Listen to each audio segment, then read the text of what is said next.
करण अपने अतीत के एक रहस्य से जूझता है जो प्रीता के साथ उसके रिश्ते पर छाया डालता है। वह उसकी चिंताओं को दूर करने की कोशिश करता है, यह दावा करते हुए कि दादी की बीमारी को लेकर उसकी मां का तनाव ही तनाव का कारण है। हालांकि प्रीता असमंजस में रहती है, सतह के नीचे छिपे एक गहरे सच को महसूस करती है।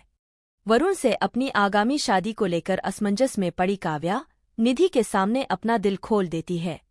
अपनी खराब होती सेहत के बावजूद निधि अटूट समर्थन देती है, यहाँ तक कि शादी को आयोजित करने से पीछे हटकर प्रीता को जिम्मेदारी सौंप देती है। यह निस्वार्थ कार्य काव्या और प्रीता दोनों को छू लेता है। बीजी पारिवारिक सभा को लेकर अस्वीकृति व्यक्त करती है। वह दलजीत के नियंत्रित व्यवहार की आलोचना करती है और शनाया को उसकी पसंदों में मिलने वाली स्वतंत्रता पर सवाल उठाती है। हालांकि शनाया अपनी मां की उम्मीदों को धत्ता बताते हुए एक नई स्वतंत्रता प्रदर्शित करती है। राजवीर को मिस्टर पांडे के साथ एक खतरनाक स्थिति का सामना करना पड़ता है। उसके पास कुछ लापता कागजात वापस लेने के लिए सीमित समय है और असफलता के परिणाम अस्पष्ट हैं। शौर्य अपने पिता पर जासूसी करने के लिए एक जासूस को रखने की अपनी योजना का खुलासा करता है।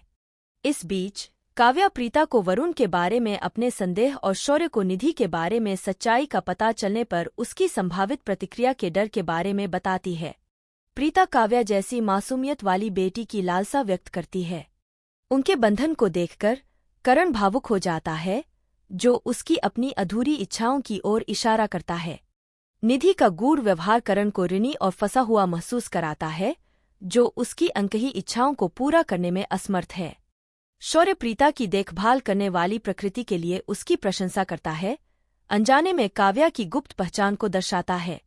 काव्या को डर है कि शौर्य का उनकी मां के लिए प्यार सच्चाई जानने पर घृणा में बदल सकता है। अंत में करण निधि के बारे में अपने आंतरिक संघर्ष के बारे में महेश से बात करता है। वह उसे यह स्वीकार करता है कि वह उसे वही नहीं दे पा रहा है जो वह चाहती है, फिर भी उसे अपने पास रखता है।